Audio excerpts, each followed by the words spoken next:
प्रदेश के हर छोटे बड़े मुद्दों को देंगे प्राथमिकता। गरीब, पीड़ित, वंचित, शोषितों की उठाएंगे आवाज। गांव हो या शहर, हर खबर पर होगी हमारी नजर। आप देख रहे हैं न्यूज राजस्थान 24, हमेशा आपके हित में।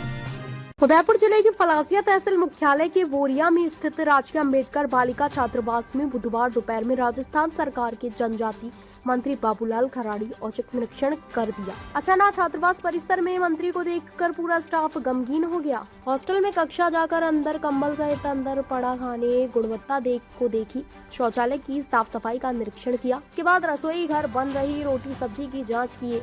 स्कूल समय होने से हॉस्टल में 2 बालिका ही मिली जो बीमार हो रही, जिससे बातें कर मंत्री ने हालचाल पूछा, कौन सी दवाई चल रही, दवाई के बारे में जानकारी ली। जैसे मंत्री हॉस्टल से बाहर निकले, उसे स्कूल की छुट्टी होने से बालिकाएं हॉस्टल परिसर में आ गई, जिस पर मंत्री ने भारी खड़ा रखकर उन्हें वार्ता किए। जिस पर 12वीं में पढ़ने वाली सुमित्रा कसोटा ने बताया कि जली हुई रोटी मिलती है, वह महीने के लास्ट सप्ताह में मिठाई भी नहीं मिलती है। हॉस्टल में बच्चों की उपस्थिति के बारे में जानकारी व कितने बच्चे बीमार हो रहे हैं उसके बारे में मंत्री ने जानकारी ली।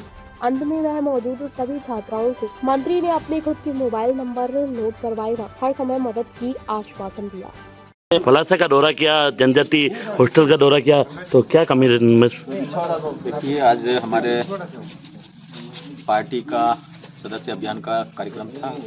हमने प्रत्येक बूथ पे अभी गए हैं और भी जाएंगे, और इसी निमित्त यहाँ आए थे। तो हॉस्टल था, मैं हॉस्टल में आया हूँ। बच्चियाँ अभी आई हैं, बच्चों से पूछा है तो कुछ कमियां पाई गई है जो अधिग्रहण में बात करूंगा, और बात करके उनको ठीक करने का हम काम करेंगे। उसके बाद आप पहली बार इस जनजाति मंत्री से कैबिनेट मंत्री बने हो, तो इस क्षेत्र के वासी के लिए क्या बड़ी उपलब्धियां दोगे कि यहाँ के लोग आपको जीवन भर याद रखें? देखिए, मेरे मंत्री बनने के बाद में, हमारी सरकार बनने के बाद में, हमारे यहाँ से बार बार ये विषय आता था कि हमारे यहाँ बालिकाओं का कॉलेज होना चाहिए। और हमें ध्यान में था कि बच्चियों की पढ़ाई को आगे बढ़ाना है तो कॉलेज होना चाहिए। तो हमने पहले बजट में यहाँ पे बालिकाओं का कॉलेज खोल करके इस क्षेत्र को एक हमारी उपलब्धि ही होगी, और हम चाहेंगे कि बच्चियाँ उनमें पढ़े और आगे बढ़े।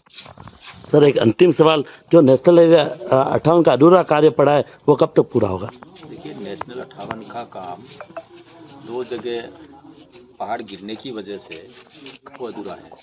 उसकी वापस भी उनके एस्टीमेट बन करके गए हैं, तो अंडरपास करने की कोशिश चल रही है, वो निश्चित रूप से उसको ठीक करेंगे।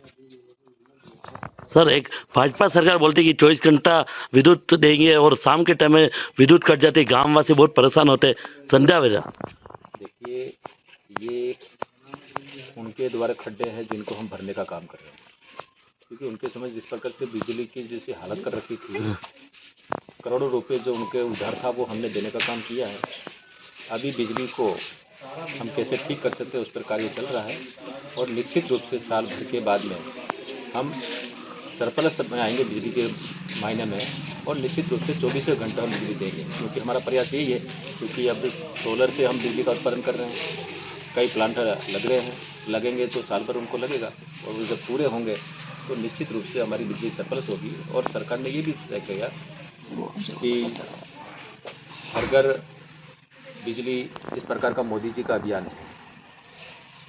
तो उस अभियान के तहत हमारे यहाँ पर कोई अगर अपने व्यक्तिगत घर पे भी सोलर प्लांट लगाना चाहता तो लगा सकता है, और सरकारी जितने विभाग हैं उनमें सब में हम सोलर से जोड़ करके उस बिजली को भी बचा करके और ग्रामीण क्षेत्र में देने का काम करेंगे। धन्यवाद सर।